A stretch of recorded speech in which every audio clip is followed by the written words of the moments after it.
سيدنا مولانا صلى الله عليه وسلم لا إله إلا الله شب لا إله لا إله إلا الله لا حسبي ربي جل الله ما في قلبي غير الله حسبي ما في قلبي غير الله نور محمد صلى الله لا إله আমরার মনের বেদনা আল্লাহ বুঝাইলে কেউ বুঝে বন্ধু শোনাইলে কেউ শোনে না ভাইরে শোনাই আসনের শাহে মদিনা লা ইলাহা ইল্লাল্লাহ লা ইলাহা ইল্লাল্লাহ মুহাম্মাদুর রাসূলুল্লাহ সাল্লাল্লাহু আলাইহি ওয়াসাল্লাম। বীরশ্রেষ্ঠ মতুলনগর দক্ষিণপাড়া যুব সমাজ যুবক এবং প্রবাসীদের উদ্যোগে কবরবাসীদের স্মরণে আজকের এই পবিত্র ওয়াজ ও দোয়ার মাহফিল মোকাররম সম্মানিত প্রধান মেহমান বিশ্ব নন্দিত মুফাসসির কোরআন শাইখুল হাদিস ভাষ্যকার ইসলামিক প্রোগ্রাম টেলিভিশন লন্ডন আমির শাহ ফাতেহাবাদী জিকরুল্লাহ প্রিন্সিপাল আল্লামা হযরত মাওলানা সৈয়দ শাহ মোহাম্মদ পীরজাদা আল্লামা শফিকুল ইসলাম পীর সাহেব পীর ফাতেহাবাদ দরবার শরীফ কুমিল্লা ও অধ্যাপক উত্তরা ইউনিভার্সিটি ঢাকা সভাপতি জনাব আব্দুর রউফ ভুইয়া সাহেব বিশিষ্ট সমাজসেবক বীরশ্রেষ্ঠ মতিউরনগর সহসভাপতি প্রধান অতিথি জনাব মেহেদি মামুন সাব ইন্সপেক্টর ও আইন প্রশিক্ষক বিশেষ শাখা ঢাকা সম্মানিত উদ্বোধক জনাব দিদারউদ্দিন রিফাত সাহেব সভাপতি রামনগর দক্ষিণপাড়া সরকারি প্রাথমিক বিদ্যালয় প্রধান পৃষ্ঠপোষক বিশেষ অতিথি আমার পূর্বে যিনি আলোচনা করছিলেন হাফেজ তাজুল ইসলাম বানী আল সাদিকুল সাহেব খতিব মিনা মার্কেট নুরানি জামে মসজিদ রয়েছেন আপনাদের এলাকার কৃতি সন্তান রামনগর বড় মসজিদের সম্মানিত খতিব আমার বাবাজি হাফেজ হযরত মাওলানা জাফর আহমদ আনসারী সাহেব এবং মাহফিল পরিচালনা রয়েছেন মাওলানা মুফতি শফিকুল ইসলাম কিশোরগঞ্জি ইমাম ও খতিব দক্ষিণপাড়া জামে মসজিদ উপস্থিত মঞ্চ উপবিষ্ট ডাক্তার ফরহাদ সাহেব সহ আমার বড় ভাই জনাব সিরাজুল ইসলাম সহ মুবাল্লিগিন উলামায়ে কেরাম মুআজ্জাজ মুহতারাম সবার প্রতি আন্তরিক সালাম আসসালামু আলাইকুম ওয়া রাহমাতুল্লাহি ওয়া বারাকাতুহু। মহান আল্লাহ পাকের দরবারে হাজার হাজার শুকরিয়া আদায় করছি এই কারণে আল্লাহ পাক আমাদেরকে পবিত্র শাবান মাসে আজকের বরকতময় জুমার দিন ছিল সারাদিন শেষে সন্ধ্যা গনিয়ে এসেছে রাত গভীর হচ্ছে প্রচন্ড ঠান্ডা পড়তেছে তারই মধ্যে আল্লাহ পাক আমাদেরকে এই মাহফিলে উপস্থিত হওয়ার তৌফিক দিয়েছেন আমরা অবশ্যই খুশি আমরা বলি আলহামদুলিল্লাহ। আলহামদুলিল্লাহর সাথে কারো দুশ্মনী নাই তো তাহলে একটু বড় করে বলি আলহামদুলিল্লাহ। লক্ষ কোটি দুরুদ এবং সালাম ওই নবীজির প্রতি যিনি সৃষ্টির মূল সৃষ্টির কল্যাণ কারক বিশ্ব সভার সভাপতি জিনার উসিলায় জিনাকে কেন্দ্র করে আল্লাহ পাক গোটা পৃথিবী সাজিয়েছেন সে দয়াল নবীজির উম্মত আল্লাহ আমাদেরকে বানিয়েছেন আমরা পড়ি আলহামদুলিল্লাহ। সম্মানিত উপস্থিতি আলোচনা করার তেমন একটা উদ্দেশ্য নাই, তারপরও যেহেতু বাবা যেটা দাওয়াত করছেন, এসে যেহেতু পরিচয় দু চারটি কথা না বললে নয়। কেননা আপনাদের এলাকায় আলহামদুলিল্লাহ বিজ্ঞ আলেম ওলামা অনেক রয়েছেন, আলহামদুলিল্লাহ বলেন। বিশেষ করে আল্লামা হাফেজ তুফাজুল হুজুর রহমতুল্লাহ আলাই, ওনার কথা স্মরণ না করলেই নয়, যে নাকি পৃথিবীর এমন কোন রাষ্ট্র না যেটাকে চিনত না। আল্লাহ পাক ওনাকে নিয়ে গেছেন যেন জান্নাতবাসী করে, বলেন আমিন। তারপরে আপনাদের এলাকার বিশিষ্ট আলেম আল্লামা হযরত মাওলানা মুজাম্মেল হক আজিজি আল কাদরি, যিনি বর্তমানে এমফিল গবেষক। তারপরে রয়েছেন জাফর আহমদ আনসারী, তিনি মাস্টার্স কমপ্লিট করছেন জগন্নাথ বিশ্ববিদ্যালয় সহ। এবার আমাদের আরেকটা আদরের বাবাজি আশরাফুল ইসলাম ইমন, উত্তরপাড়া। আশরাফুল ইসলাম ইমন উত্তরপাড়া আমার সাথে প্রায় কথা বলে, সে বর্তমানে আছে ইরানে আছে, বলেন আলহামদুলিল্লাহ, পড়াশোনার কাজে ব্যস্ত। তো বড় বড় ওলামায়ে কেরাম আপনাদের এলাকায় রয়েছে, বলেন আলহামদুলিল্লাহ। এটা আপনাদের গ্রামের ঐতিহ্য, ঠিক কিনা? কারণ একটা গ্রামে যখন আলেম ওলামা বেশি থাকে, ওই এলাকার প্রতি মানুষের একটা ইজ্জত, শ্রদ্ধা, ভক্তি বেশি থাকে, থাকে কি থাকে না? তো যাই হোক, আমরা দুরুদুস সালাম পড়েছি নবীজির উপর। দয়াল নবীজি রাউফুর রাহিম জামি ও তিরমিজির মধ্যে তিনি বলেছেন,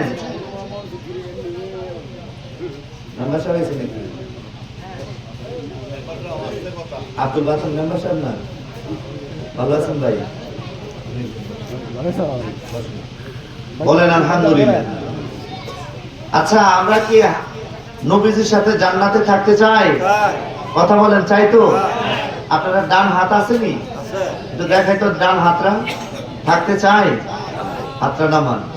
খালি মুখে কইলে থাম যাইব, কিছু করতে হইব না। করাটা কি করতে হইব, চলেন সেটার দিকে চাই। দয়াল নবীজি জামি ও তিরমিজির মধ্যে বলেন, ইন্না আউলান নাসি বিয়াউমিল কিয়ামা আকসারুহুম আলাইয়া সালাতান। দয়াল নবী রাউফুর রহিম বললেন, হাসরের ময়দানে ওই সমস্ত মানুষ আমি নবীজির অধিক নিকটে থাকবে যারা আমি নবীজির উপর বেশি বেশি দুরুদ ও সালাম পড়বে, বলেন সুবহানাল্লাহ। আরেকটি হাদিস জামি ও তিরমিজির মধ্যে আল্লাহর হাবিব বললেন, ইন্না দুআ মাওকুফুন বাইনাস সামাই ওয়াল আরদি লা ইয়াসআদু মিনহা শাইউন হাত্তা তুসাল্লি আলা নবী। দয়াল নবী রাউফুর রহিম ওনার সাহাবী হযরত ফারুক আযম বললেন, তোমরা যত দোয়া করো আল্লাহ তাআলা দরবারে একটা দোয়া কবুল হবে না। আল্লাহু আকবার বলেন। আমাদের প্রধান অতিথি জনাব মেহেদী মামুন, সাব ইন্সপেক্টর ও আইন প্রশিক্ষক, বিশেষ শাখা ঢাকা, তিনি উপস্থিত হয়েছেন, বলেন মারহাবা। এদিকে এসে বলেন, জি সামনে আসেন প্লিজ, এদিকে আসেন। আসসালামু আলাইকুম। ভালো আছেন?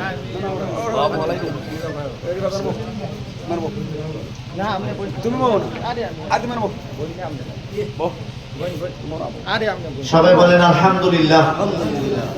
অনেক গণ্যমান্য ব্যক্তিবর্গ এসেছেন, আপনাদের এলাকার কিছু সন্তান তারা, আমি সবার নাম জানি না, আমি সবাইকে ধন্যবাদ জানাচ্ছি এবং আমি কৃতজ্ঞতা প্রকাশ করছি সবাই উপস্থিত হওয়ার কারণে। বাজান, আমরা মানুষ মরে যাব, আমরা এই পৃথিবীতে চিরদিন থাকবো না। দুই একটা কথা শুনেন, তারপরে প্রধান মেহমান যিনি তিনি আসবেন, তিনি প্রাণ ভরে তিনি কথা বলবেন। আমরা শৃঙ্খলা নিয়ে একটু বসে পড়ি, আমরা আরেকটু মহব্বতে দুরুদ ও সালাম পড়ি। আল্লাহুম্মা সাল্লি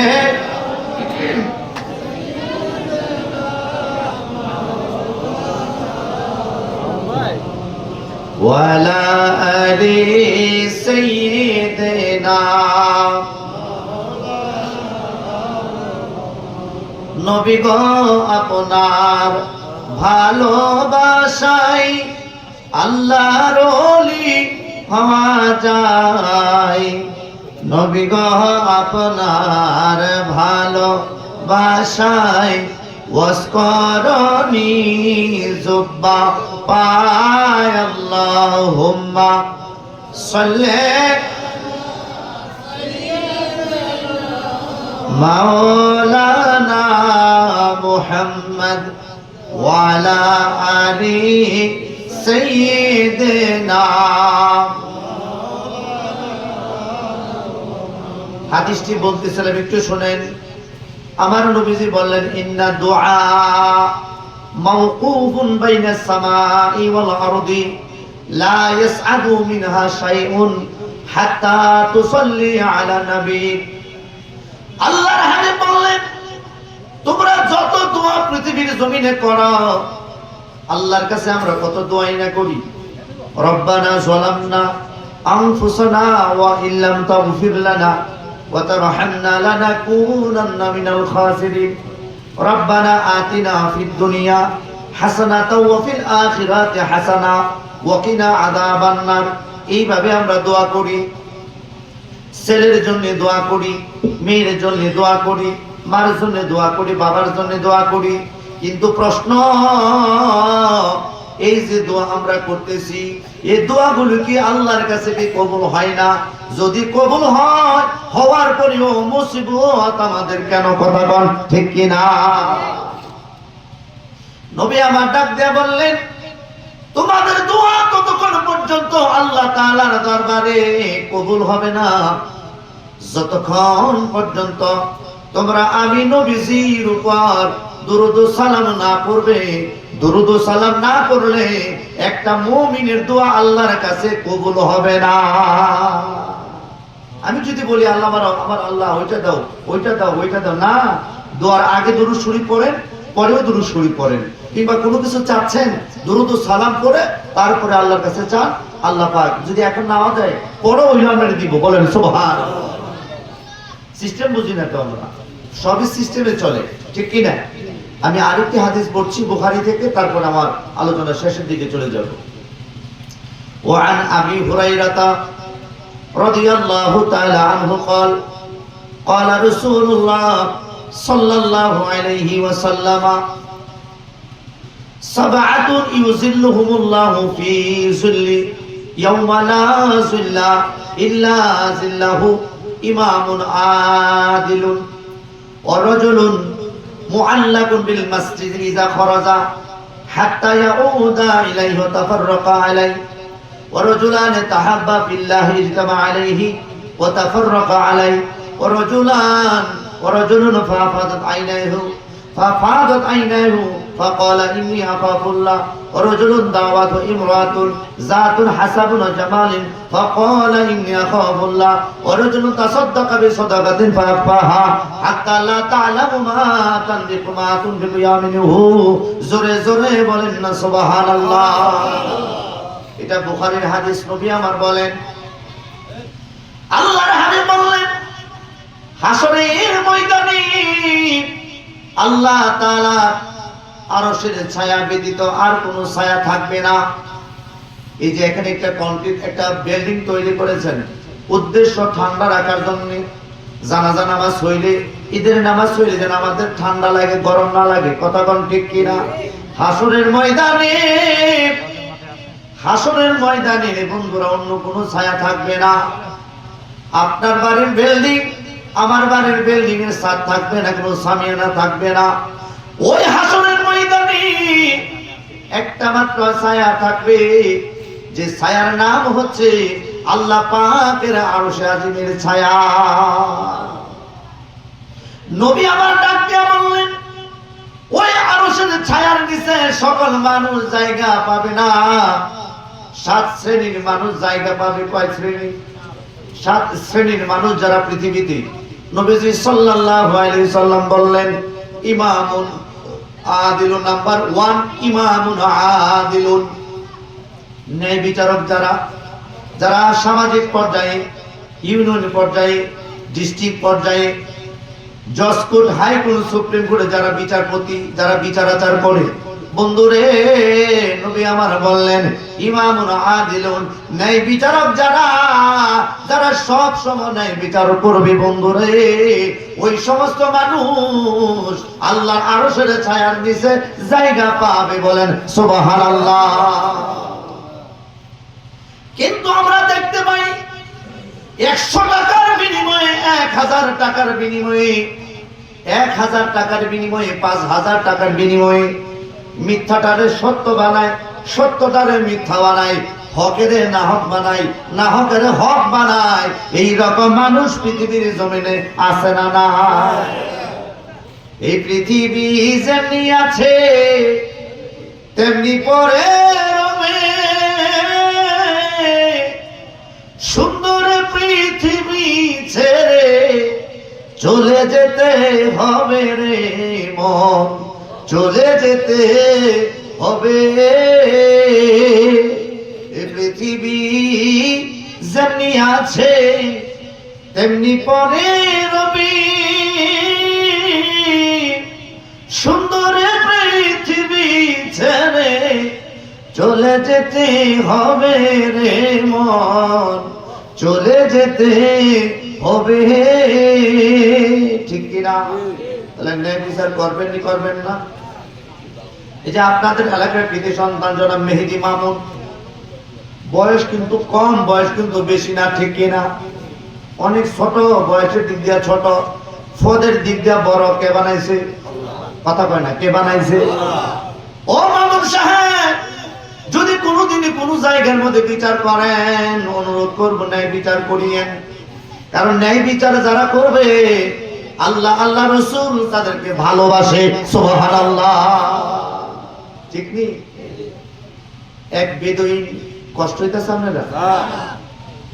বেদুইন ঘোড়া নিয়ে আসছে মক্কায়, ঘোড়া বিক্রি করবে মতান্তরে উট। এটা খাসাইসুল কুবরার মধ্যে আল্লামা জালালউদ্দিন সুয়ুতী রাহমাতুল্লাহ আলাইহি বর্ণনা করলেন, আবু জাহেল দয়াল নবীজির এলাকার মধ্যে আবু জাহেল একটা ঘোড়া কিনলো। বলল তোমার ঘোড়া আমার কাছে বিক্রি করবা, করবো কয় টাকা? 400 দিরহাম দিলাম, টাকা দেন। বাড়িতে যাইয়া তোমার টাকা দিমু। আবু জাহেল কয় দেখেন বাটপাড়ি, বাড়িতে যাইয়া টাকা দিমু। ঘোড়াওয়ালা কিংবা ওটোলা পিছনে পিছনে যায়। আবু জাহেল বাড়িতে যায়, ঘোড়াটারে বাঁধছে, বেঁধে বলে পিছনে পিছনে কেন টাকা দেন? টাকা না দিছি। কন্যা নজুবিল্লাহ। কখন দিলেন? না দিলে কি তুমি আমারে তোমার উট দিছনি? না দিলে কি উট দিছনি? কনা তোমার টাকা দিয়ে দিছি। আবু জাহেল ছিল নেতা, যে নেতার আকাম কুকামের কোনো অভাব নাই। নবীজির একমাত্র দুশমন আবু জাহিল্লা। কথা কোন ঠিক কিনা? আবু জাহেল কো টাকা দিছি, বেদুইন কো না টাকা দেন নাই। আবু জাহেল কো টাকা দিছি, বেদুইন কো টাকা দেন নাই। ওই বেদুইন মক্কার আনাচে কানাচে প্রত্যেকটা মানুষের কাছে যায়, গিয়ে বলে আবু জাহেল আমার ঘোড়া নিছে, আমার টাকা দেয় না। যখন আবু জাহেলের নাম কয়, মক্কাবাসী সামনে যাইতে রাজি না। তো আমরা প্রধান নেতার সাথে, বড় নেতার সাথে আমরা পাল্লা দিয়া পারবো না, আমাদের দ্বারা সম্ভব না। কি করার? অবশ্যই একজন কয় তোমার এই আবু জাহেলের কাছ থেকে টাকা মাত্র একজনই নিতে পারবে, তাছাড়া অন্য কারো সম্ভব না। ওকে, তিনি হচ্ছে মুহাম্মদ বিন আব্দুল্লাহ নূরুল্লাহ, নূরুল হুদা, নূরে কায়নাত, রাহমাতাল লিল আলামিন। তিনি তোমার টাকা নিয়ে দিতে পারবে, তাছাড়া অন্য কেউ সম্ভব না। বেদুইন কাঁদতে কাঁদতে আমার নবীজির কাছে আসলেন। আমার নবী তো ছিল রাহমাতাল লিল আলামিন, ন্যায় বিচারক। কথা কোন ঠিক কিনা? নবী আমার এমন ন্যায় বিচারক, পৃথিবীর জন্য আল্লাহর হাবিবকে ন্যায় বিচারকের কান্ডারে বানাইয়া পাঠাইছে। নবীজি আমার ন্যায় বিচার প্রতিষ্ঠা করেছে রে বন্ধু। যেখানে নারীদের কোনো মর্যাদা ছিল না, সম্মান ছিল না, নবী আমার পৃথিবীর জমিনে নারী পুরুষের মর্যাদাকে আল্লাহর হাবিব প্রতিষ্ঠিত করেছেন। যে রাসূল পাক সাল্লাল্লাহু আলাইহি ওয়াসাল্লাম গোটা পৃথিবীর জন্য রহমত ছিলেন। কথা কোন ঠিক কিনা? আবু জাহেলের বিচার দিল নবীজির কাছে, নবী গো, ইয়া রাসূলুল্লাহ, আমি হেজাজ অঞ্চল থেকে এসেছি, মুরব্বি যে আমার বাসা, ইয়া রাসূলুল্লাহ আবু জাহেলা উট নিছে, ইয়া রাসূলুল্লাহ উট নিছে কিন্তু আমারে টাকা দেয় না।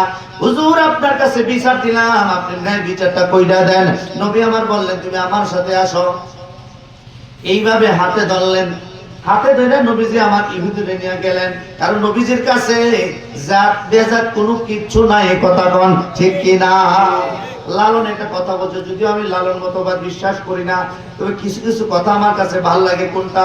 আসবার কালে কি জাত ছিলে, এসে তুমি কি জাত নিলে, আরে যাইবার কালে কি জাত হবে একবার ভেবে বলো না। জাত গেল বলে একিয়া জব কারখানা, সত্য কাজে কেউ নাই রাজি, সবই দেখি তা না না না। জাত গেল বলে একিয়া জব কারখানা, কথা কোন ঠিক কিনা? বাজান জাতের কথা কি কমো, এখন আজকে এর দিকে যাবো না। তারপরে নবীজি আবার গেলেন, দরজার মধ্যে যে এইভাবে টুকা দিলেন, নক করলেন, ইয়া আবা জাহেল। তার দরজার মধ্যে ডাক দিতে দেরি হয়েছে, যেন নদীর মধ্যে ভূমিকম্প শুরু হয়েছে। আবু জাহেল দরজা তাড়াতাড়ি খুলছে, খুলে বলে ইয়া বাতিজা মুহাম্মদুর রাসূলুল্লাহ, আপনি আমারে কেন ডাকছেন? চাচা আপনি নাকি তার ঘোড়া আনছেন নাকি উট আনছেন? জি। টাকা যে দিলেন না? বাজান দিতাছি। সুবহানাল্লাহ। আর কোন সমস্যা নেই, দিতাছি। টাকার সাথে সাথে দিয়ে দিল, বেদিন টাকা নিয়ে গেল। উতবা সাইবা দূরে দাঁড়ায় রয়েছে রে। আবু জাহেলের দুই ফাতি নেতা, দুইজনের দইরা এসে কি সমস্যা? লিডার, আপনি এই মক্কার নেতা, কুরাইশ বংশের নেতা হচ্ছেন আপনি আবু জাহেল। আপনার কাছে শুধু মোহাম্মদ একবার শুধু বলছে টাকা দেওয়ার জন্য, আপনি যে কোনো তর্ক করলেন না, কারণ কি? আবু জাহেল ডাক দিয়া কয় ইন্নী আরা মালা তারাও না। উতবা সাইবা রে, আমি আবু জাহেল যা দেখছি তোরা তা দেখছস না। যখন আমার ভাতিজা আমারে ডাক দিছে রে, আমি দেখলাম আমার ভাতিজার দুই কাঁধের মধ্যে দুইজন এমন বিশাল বড় বড় উট, এমন বিশাল বড় বড় উট ধরায় রয়েছে। আমি যদি টাকা না দিতাম রে, এই উট আমারে কামড় দিয়া আমার ঘাড় ভাঙ্গা দিত। সুবহানাল্লাহ। বেদিন কো হুজুর কয় কি? আবু জাহেল যদিও উট দেখছে, আসলে উট না। আরে বেদুইন, হযরতে জিবরাইল ডান কাঁধে, মিকাইল আলাইহিস সালাম বাম কাঁধে আমার থাকে রে। আমার সিকিউরিটির জন্য স্পেশাল কোনো ফোর্স নাই, দুনিয়ার কোনো ফোর্স দিয়ে আমার কোনো সিকিউরিটি দেওয়া হয় না। আমার নিরাপত্তা প্রদান করেন আমার আল্লাহ তাআলা, আর আমার বডিগার্ড হচ্ছে দুইজন, হযরতে জিবরাইল আমিন আর হযরতে মিকাইল আলাইহিস সালাম। জোরে বলেন সুবহানাল্লাহ। আল্লাহর হাবিবের সিকিউরিটি ম্যান ছিল দুইজন, হযরতে জিবরাইল, হযরতে মিকাইল। সুবহানাল্লাহ বলেন। আমরা সাথে আসেনি? আমরা সাথে আছে নাই? সম্মানিত ভাইয়ের, আমার আলোচনা শেষ করছি প্রায়। 2 নাম্বার আমার নবীজি বললেন ওয়া রাজুলুন মুআল্লাকুন বিল মাসজিদি ইযা খারাজা হাত্তা ইয়াউদু ইলাইহি ওয়া তাফাররাকা আলাইহি। আমার নবী, রহমতের নবী, ডাক দিয়া বললেন, দ্বিতীয় নাম্বার হচ্ছে রাজুলুন মুআল্লাকুন। এই কথাটা মন দিয়া শুনেন, রাজুলুন মুআল্লাকুন বিল মাসজিদি ইযা খারাজা হাত্তা ইয়াউদা ইলাইহি। নবী আমার ডাক দিয়া বললেন, দ্বিতীয় শ্রেণীর মানুষ হচ্ছে তারা যাদের অন্তর সবসময় মসজিদের সাথে থাকে, সবসময় মসজিদের সাথে যুক্ত থাকে। অর্থাৎ ফজরের নামাজ জামাতে মসজিদের মধ্যে পড়ে, যোহরের নামাজের জন্য অপেক্ষা করে, যোহরের নামাজ পড়ে আসরের নামাজের জন্য অপেক্ষা করে, আসরের নামাজ পড়ে মাগরিবের নামাজের জন্য অপেক্ষা করে, মাগরিবের নামাজ পড়ে এশার নামাজ জামাতে পড়বে মসজিদে, এর জন্য অপেক্ষা করে। এশার নামাজ আবার জামাতে পড়ে ফজরের সময় আমার নামাজের জন্য অপেক্ষা করে। নবী আমার ডাক দিয়ে বলে, উম্মত, এই ধরনের চরিত্র যার থাকবে, যারা নামাজের সাথে মসজিদের সাথে সম্পর্ক রাখবে, আল্লাহ তাআলা হাসরের ময়দানে তাকে আরশের ছায়ার নিচে রাখবে। বড় করে বলেন সুবহানাল্লাহ। তাহলে মসজিদের সাথে সম্পর্ক রাখা দরকার আছে না নাই? বড় করে বলেন আছে না নাই?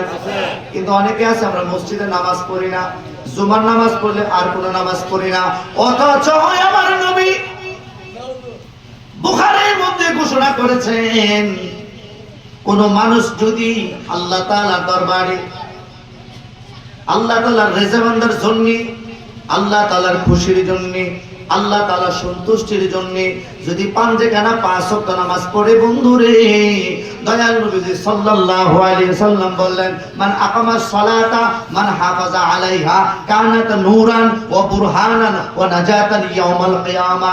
নবী আমার ডাক দিয়ে বললেন, নিদান কালের দয়াল নবী, নিদান কালের দয়াল নবী, যারে আমরা না যাহার প্রেমে মজিয়াছেন পাক রব্বা, না বলেন যাহার প্রেমে মজিয়াছেন পাক রব্বা। একটু বলেন, নিদান কালের দয়াল নবী, নিদান কালের যারে আমরা চিনলাম না, যাহার মজিয়াছেন পাক রব্বা, না যাহার মজিয়াছেন। মেরাজেরি দাওয়াত দিয়া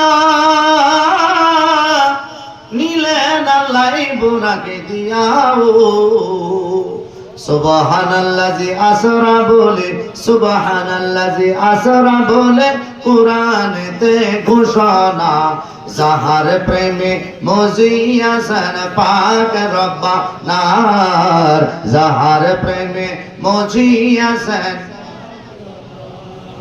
তৌহিদত রঙ্গ জুশি নূরে নূরে ভুবন বাসে, কুদরতে সরব সাজে, কুদরতে সরব সাজে আজব নূরের কারখানা, যাহার প্রেমে মজিয়াছেন পাক রব্বা, আর যাহার প্রেমে মজিয়াছেন পাক রব্বানা। বড় করে বলেন আমিন। 2 নাম্বার গেল, 3 নাম্বার নবী আমার বললেন, মনোযোগ দিবেন, মনোযোগ ছাড়া বুঝবেন না।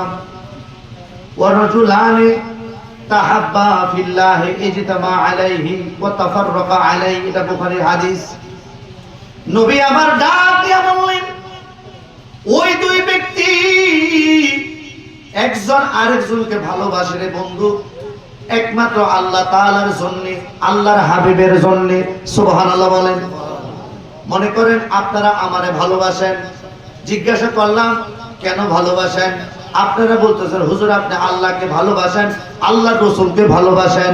এই ভালোবাসাটা রে বন্ধু হাসরের ময়দানে আল্লাহ তাআলা আরশের ছায়ার নিচে আপনারে জায়গা দিয়া দিবে। সুবহানাল্লাহ। বাড়ি গিয়া কইেন সুবহানাল্লাহ। তারপরে যে 4th নাম্বার নবী আমার সাল্লাল্লাহু আলাইহি ওয়া আলিহি ওয়া সাল্লাম তিনি বললেন, ওয়ারাজুলুন দাওয়াতহু ইমরাআতুন যাতু হাসাবিন ওয়া জামালিন ফাকালা ইন্নী আখাফুল্লাহ। রে বিশ্বাসট মতুর নগরবাসী, অন্তরে কান লাগান। প্যারা নবী রাহমাতাল লিল আলামিন বললেন, ওয়ারাজুলুন দাওয়াতহু ইমরাআতুন যাতুন হাসাবিন ওয়া জামালিন। অর্থাৎ নবী আমার বললেন, কোন সুন্দরী মেয়ে, মনোযোগ দিবেন, কোন সুন্দরী মেয়ে যদি কোন যুবককে ডাকে জেনা ব্যভিচারের জন্য, ব্যভিচারের জন্য, খারাপ কাজ করার জন্য, এমন তো অবস্থায় কোন পুরুষও যদি কোনো মেয়েকে খারাপ কাজের জন্য ইনভাইট করে, যদি ডাকে, খারাপ কাজ করতে যদি আগ্রহ প্রকাশ করে, এমন তো অবস্থায় 2 জনের মধ্যে একজন যদি বলে ফাকালা ইন্নী আখাফুল্লাহ, আমি আল্লাহকে ভয় করি, আমি আল্লাহকে ভয় করি, আমি আল্লাহকে ভয় করি, এই কথাটা যদি কোনো নারী পুরুষ বলে, নবীজি আমার সাল্লাল্লাহু আলাইহি সাল্লাম বললেন হাসরের ময়দানে ওই নারী পুরুষগুলি আল্লাহর আরশের ছায়ার নিচে থাকবে। বড় করে বলেন সুবহানাল্লাহ। ষষ্ঠ তো আমার নবী রাহমাতাল লিল আলামিন বললেন ওয়া রাজুলুন ফাফাদাত আইনাইহু, নবীজি সাল্লাল্লাহু আলাইহি ওয়াসাল্লাম বললেন কোন মুসলমান নরক নারী যদি নিজের গুনার কথা স্মরণ করে, এই মন দিয়া শুনেন, নবী আমার ডাক দিয়া বললেন যদি কোন নরনারী নিজের গুনার কথা স্মরণ করে গভীর রাত্রিতে, ছেলে যখন পড়ে ঘুমায়, বিবি যখন বিছানার মধ্যে ঘুমায়, পাড়াপড়শি যখন বিছানার মধ্যে ঘুমায়, এমন অবস্থায় তাহাজ্জুদের সময় 4 রাকাত 8 রাকাত তাহাজ্জুদ নামাজ পড়ে আল্লাহ তাআলার কাছে যদি ডাক দিয়া বলে রব্বানা ও রব্বানা ও রব্বানা মাফ করে দাও এই জীবনে সব গুনাহ। সুবহানাল্লাহ সুবহানাল্লাহ। বাজান এটা বুখারীর হাদিস, আমি বানায় কইতেছি না। নবী আমার ডাকে বললেন ওয়া রাজুলুন ফাফাদাত আইনাইহু, গভীর রাত্রিতে তাহাজ্জুদ নামাজ পড়ে 4 রাকাত 8 রাকাত তাহাজ্জুদ নামাজ পড়ে আল্লাহর কাছে যদি হাত বাড়ায় দেয়, মাবুদ আমার গুনার খবর আল্লাহ কেউ জানে না, মাবুদ এই গ্রামের কেউ আমার গুনার খবর জানে না, মাবুদ আমার গুনাহ তোমার কাছে গোপন নয়, তোমার কাছে গোপন নয়, আল্লাহ তোমার কাছে প্রকাশমান। আল্লাহ আমি তওবা করছি, আল্লাহ তোমার হাবিবের খাতিরে আমারে মাফ কইরা দাও। রে বীরশ্রেষ্ঠ মধুনগরবাসী, এই সময়ে যদি 1 ফোঁটা চোখের পানি কোন নারী পুরুষের চোখ দিয়া 1 ফোঁটা পানি পড়ে রে, মাছের দানার মতো, মাছের মাথার দানার মতো 1 ফোঁটা চোখের পানি যদি জমিনে পড়ে যায়, এই পানির উসিলায় আল্লাহ তাআলা তার জীবনের সমস্ত গুনাহ মাফ কইরা হাসরের ময়দানে আল্লাহর আরশের ছায়ার নিচে জায়গা করে দেয়। বলেন সুবহানাল্লাহ। তারপরে আমার নবীজি বললেন ওয়ারাজুলুন তাসাদদাকা, এই গভীর মনোযোগ, ওয়ারাজুলুন তাসাদদাকা বিসাদাকাতিন ফাআফাহা হাত্তা লা তাআলামা শিমালুহু মা তুনফিকু ইয়ামিনুহু, এটা বুখারীর হাদিস। দয়াল নবী রওফা রহিম বলছেন ওই সমস্ত মানুষ, ওই সমস্ত দানবীর, ওই সমস্ত দান সদকাকারী কারা, ওয়ারাজুলুন তাসাদদাকা বিসাদাকাতিন, আল্লাহর রাস্তায় যারা দান সদকা করে, হাত্তা লা তাআলামু শিমালুহু, বাজান ডান হাতে কি দান করছে বাম হাতে জানে না, ডান হাতে কি দান করছে বাম হাতে জানে না। আপনি দান করছেন আপনার বিবি জানে না, আপনি দান করছেন আপনার ভাই জানে না, আপনি দান করছেন আপনার ছেলে মেয়ে জানে না। অর্থাৎ সমাজের মানুষকে দানা জানানোর জন্য নয়, আল্লাহ তাআলা রাজির জন্য, খুশির জন্য দান করছেন, সদকা করছেন। যে কোনো অনুষ্ঠানে আপনি খরচ করেন, ইসলামিক অনুষ্ঠানে, এই দান সদকাটা আপনাকে আল্লাহর আরশের আজিমের ছায়ার নিচে আপনারে আমারে পৌঁছায়া দিব। আরো বড় করে বলেন সুবহানাল্লাহ। তাহলে 7টা জিনিস আমরা পাইলাম কি পাইলাম না? এবারে বুখারীর আরেকটা হাদিস শুনেন। দয়াল নবীজি রওফা রহিম বলতেছেন وعن أبي هريرة رضي الله تعالى عنه قال قال رسول الله صلى الله عليه وسلم اجتنبوا السبع الموبقات قالوا يا رسول الله وما هن قال الشرك بالله والتولي يوم الزحف وقذف المحسنات المؤمنات الغافلات। নবীজি সাল্লাল্লাহু আলাইহি ওয়াসাল্লাম বললেন, উম্মতে তোমাদের দ্বারা কত পাপ হয়, হয় কি হয় না? আমাদের দ্বারা অনেক পাপ হয়, হয় কি হয় না? জানিয়া পাপ করেন, না জানিয়া পাপ করেন, বুঝিয়া পাপ করেন, না বুঝিয়া পাপ করেন। এ বন্ধু ইচ্ছাকৃতভাবে করেন, আবার অনিচ্ছিত ভাবে মানুষের পাপ হয়, হয় কি হয় না? আল্লাহর হাবিব বললেন, উম্মত নিজের জ্ঞান থাকিতে 7টা পাপ কোনদিন করিও না। সাহাবীরা বলেন, ইয়া রাসূলুল্লাহ ওয়া মা হুন্না ইয়া রাসূলুল্লাহ, নবী গো বইলা দেন সেই 7টা পাপ কি আমরা করব না? এক নাম্বার নবীজি আমার সাল্লাল্লাহু আলাইহি ওয়াসাল্লাম বললেন, রে আমার সাহাবীরা, আশিরকু বিল্লাহ, অর্থাৎ আল্লাহ তাআলার সাথে কোনদিন শরীক কইরো না। মানে শিরিক কইরো না। কি করিও না? শিরিক করিও না। এবারে আসেন এটার উপর 1-2 মিনিট কথা বলি। শিরিক শব্দটা আরবি, এর অর্থ হচ্ছে আতাশরিকু বিল্লাহ, আল্লাহ তাআলার সাথে শরীক করা, জাত এবং সিফাত, অর্থাৎ সেকেন্ড কোনো প্রভু নির্বাচিত করা। যেমন হিন্দু শাস্ত্রে যারা আছে, হিন্দু ধর্মে যারা আছে, তারা ধর্মশাস্ত্র নিয়ে তারা বলতেছে যে আমরা, তারা 49 কোটি 99 লক্ষ কত কোটি জানি দেবতার পূজা করে, বলে নাউজুবিল্লাহ। এটা স্পষ্ট, একদম স্পষ্ট শিরিক। মুসলমানদের মধ্যে কেউ যদি কোনো মাজারে যাইয়া যদি বলে, এই মন দিয়ে শুনেন, আমি মাজারের বিপক্ষের লোক না, আমি তো মাজারের পক্ষের লোক, ঠিক কি না? তবে মাজার ভেঙে লাইবেন, মাজার ভেঙে গুড়িয়ে দিবেন, এটার পক্ষে বাজার আমি নাই। কারণ আপনার মাজারের পক্ষের লোক আছে না নাই?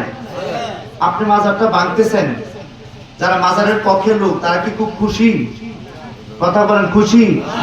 কোনো একটা পর্যায়ে মার মুখী সংঘর্ষ হতে পারে কি পারে না? এতে সাম্প্রদায়িক উস্কানি বাড়বো না কমবো? পারবে। এই ক্ষেত্রে যদি কোনো মাজারে গাঁজা, মদ, ইয়াবা, ফেন্সি, অসামাজিক কার্যকলাপ হয়, চলে মিলেমিশে সেটা পরিষ্কার করি। মাজার ভাঙবো কেন? কারণ আমাদের এই বাংলাদেশ ওলি আল্লাহর দেশ। হুজুর শাহজালাল, হযরত শাহজালাল, শাহপরান, শাহ মাকদুম, শাহ আলী বুগদাদি, এদের মাধ্যমে আমরা বাংলাদেশে একটা ইসলাম পেয়েছি, ঠিক কিনা? তো মাজার শরীফের মধ্যে ভাঙবেন, আল্লাহু আকবার তাকবীর দিয়া মাজার বাইরে সেখানে নামাজ পড়বেন, এই ইসলাম বাজার আমরা কোথায় পেলেন? আমরা তো পাই নাই, আমরা তো পাই নাই। আমি ব্যক্তিগতভাবে কোনো রাজনৈতিক দল করি না, তবে আজকে আমার কাছে একটা জিনিস বড় মানে কেমন যেন লাগছে। কি রকম? দেখলাম ধানমন্ডি 32 নম্বর বাড়ি ভাঙ্গা আমার হুজুররা ওইখানে তারা শুকরিয়া আদায়ের নামাজ পড়তেছে। কি পড়তেছে?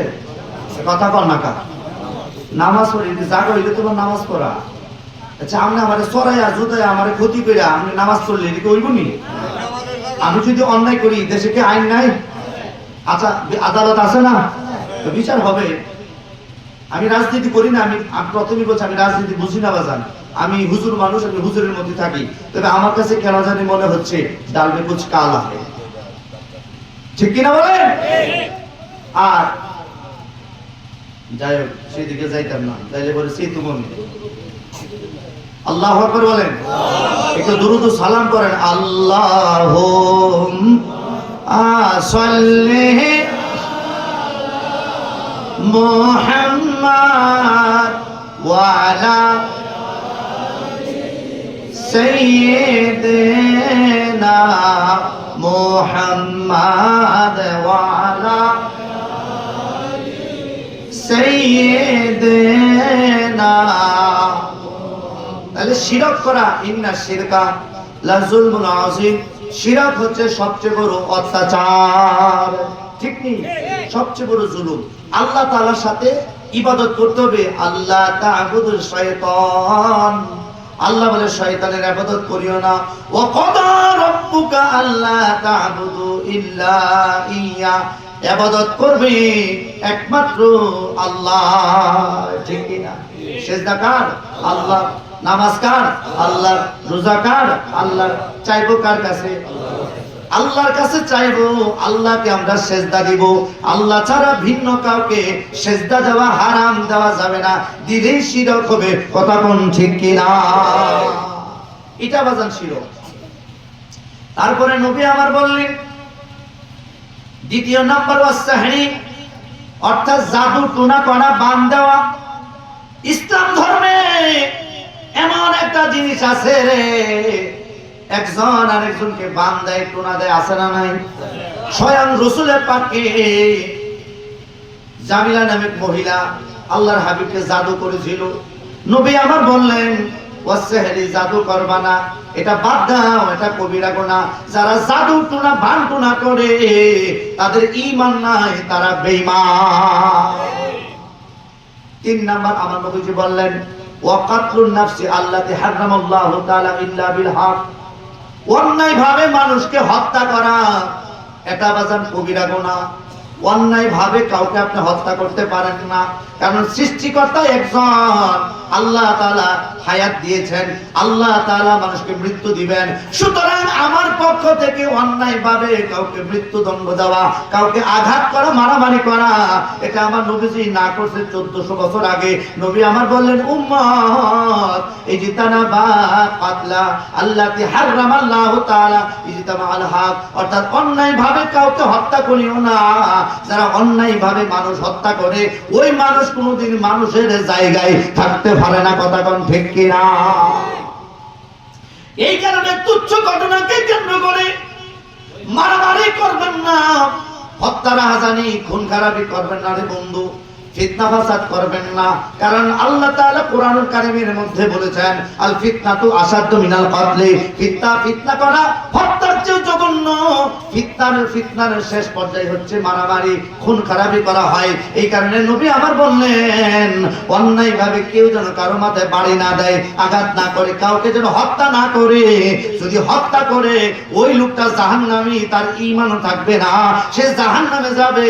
আল্লাহর হাবিব বলছে কোনদিন এই কাজ তোমরা করিও না। বলেন সুবহানাল্লাহ।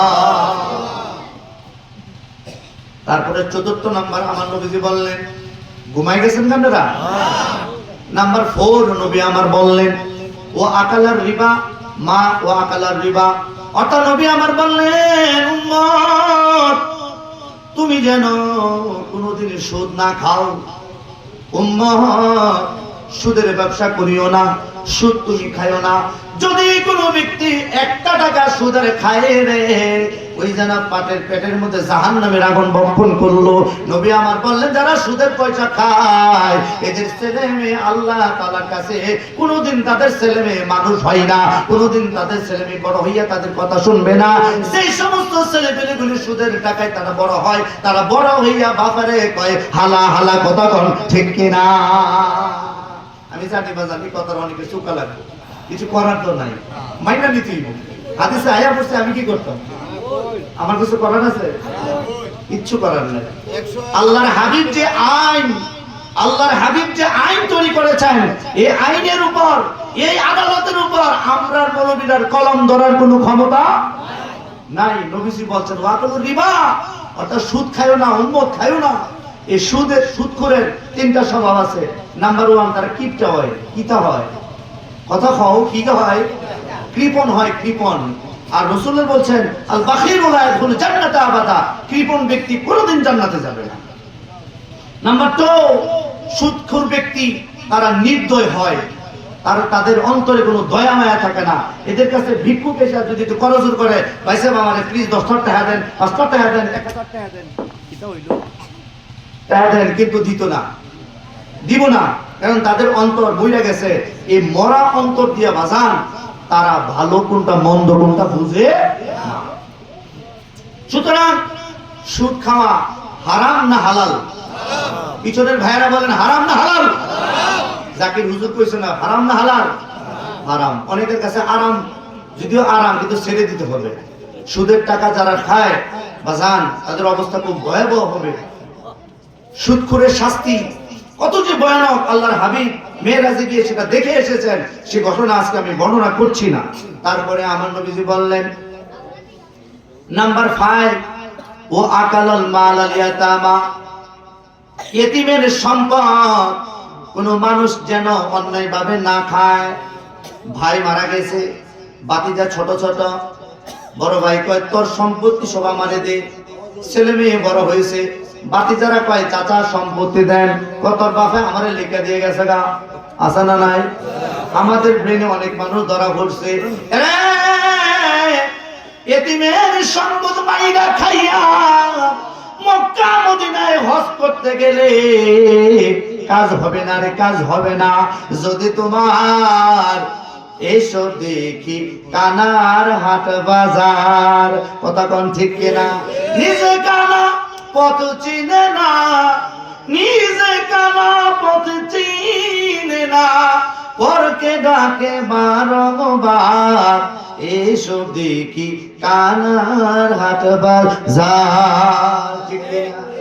পণ্ডিত কানা অহংকারে, সাধু কানা বিচারে, আন্দাজে খুঁটি গারে, আন্দাজে খুঁটি গারে, জানে না সীমানা কার।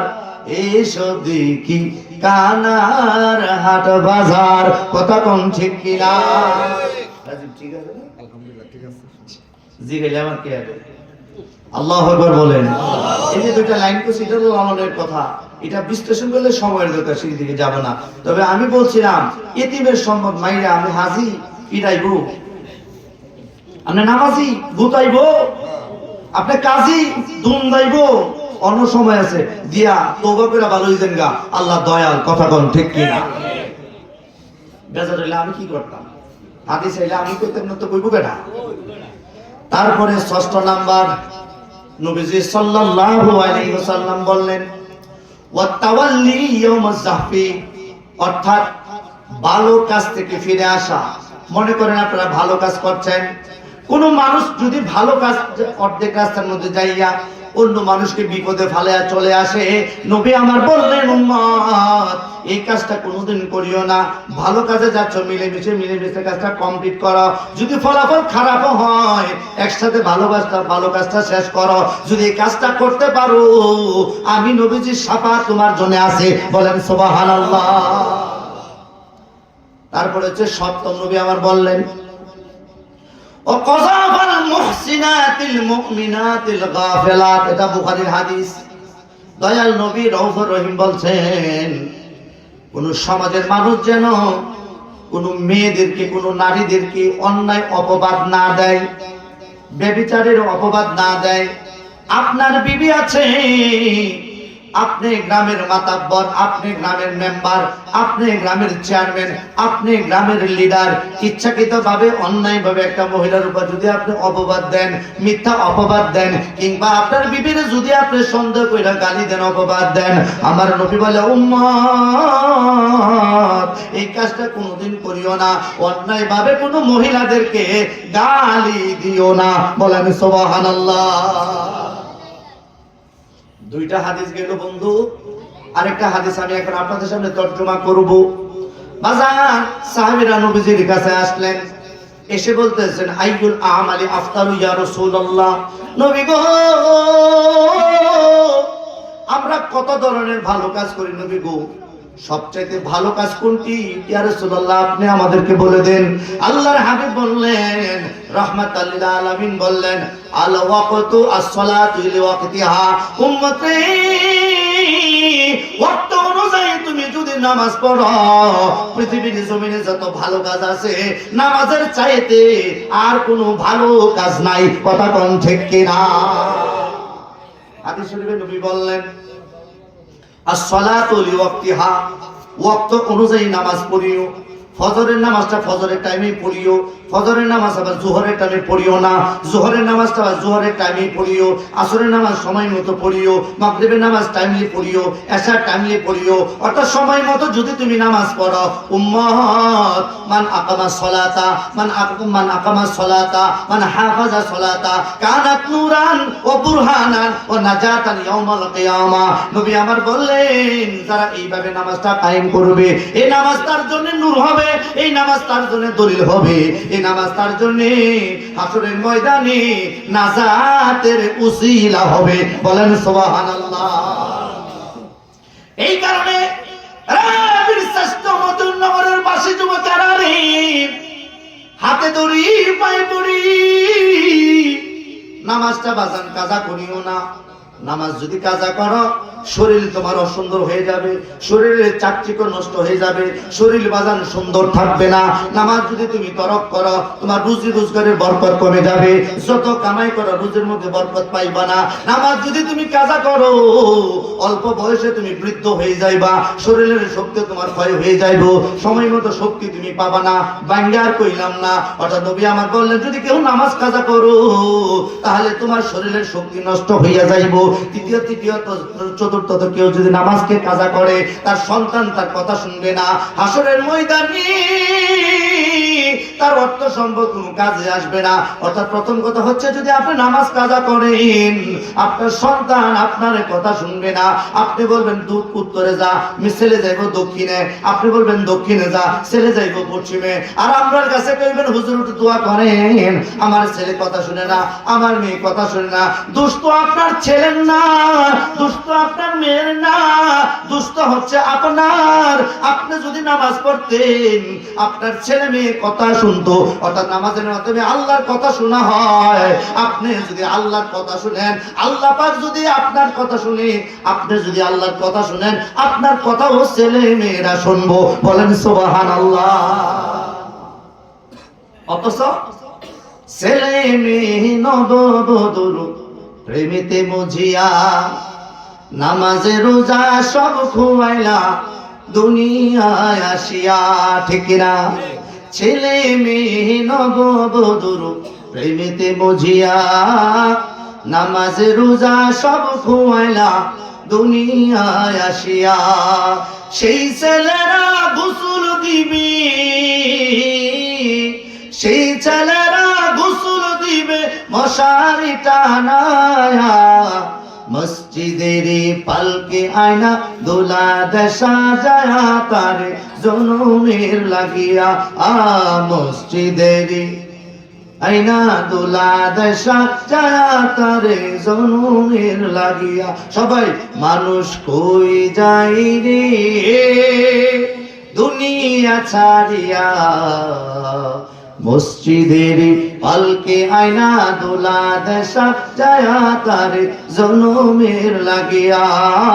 মসজিদের পালকে আয়না দোলা দেশা যায়া তারে জনমের লাগিয়া। এই বাড়ি লাগিয়া কত করলা মারামারি, মামলা মুকদ্দমা কইরা খোয়াইলা রে কড়ি। এই বাড়ি লাগিয়া কত করলা মারামারি, মামলা মুকদ্দমা কইরা খোয়াইলা রে কড়ি। সেই বাড়ি ছাড়িয়া তুমি, সেই বাড়ি ছাড়িয়া তুমি যাবার চলিয়া, মসজিদের পালকে আয়না দোলা দেশা যায়া তারে জনমের লাগিয়া। মসজিদের পালকে আয়না দোলা দেশা যায়া তারে জনমের লাগিয়া। বড় করে বলেন আল্লাহু আকবার। তাহলে নামাজ পড়বেন নি পড়বেন না? হাতে ধরি পায়ে পড়ি। এ মুরব্বি বাবাজিরা, ও মুরব্বিরা, আপনারা যারা বৃদ্ধ হয়ে গেছেন, সমাজের মধ্যে সংসারের মধ্যে আপনার দাম কমে গেছে, আপনার আগের মতো এখনো রুজি নাই, আপনার আগের মতো এখন কামাই নাই। আপনার ছেলে, আপনার মেয়ে, আপনার পুতের বউ, আপনার পুত্র বধূ উনাফানা করে, কথা কোন ঠিক কিনা? একটার বেশি দুইটা কথা কইলে ছেলে কই বাবা উনাফানা কইরো না, মেয়ে কয় মা তুমি এত বেশি কথা কও কি লেগা। এরকম আছে না নাই? বন্ধুরা রে, যদি আপনি বৃদ্ধ হন, দুনিয়ার মানুষের কাছে আপনার মর্যাদা কমতে পারে, কিন্তু আপনার দাড়ি যখন পেকে যায়, চুল যখন পেকে যায়, আপনার দাঁত যখন নড়ে যায়, পড়ে যায়, তখন আপনি যদি নামাজের মুসল্লার মধ্যে দাঁড়ান, ফেরেশতাদেরকে আল্লাহ তাআলা ডাক দিয়ে বললেন, ফেরেশতারা রে, ও ফেরেশতারা দেখো আমার বৃদ্ধ উম্মতগুলি এই গভীর রাত্রিতে ঠান্ডা পানি দিয়ে ওযু কইরা রে আমি আল্লাহ তাআলার দরবারে দাঁড়াইছি রে, তোরা সাক্ষী থাক রে, আমার এই বৃদ্ধ বান্দাদেরকে, আমার এই বৃদ্ধ বান্দীদেরকে আমি আল্লাহ তাআলা এই মুহূর্তে maaf কইরা দিছি। এই কারণে আল্লাহ পাকের কাছে দাম আছে না নাই? বড় করে বলেন আছে না নাই? ঠিক আছে, মারহাবা মারহাবা।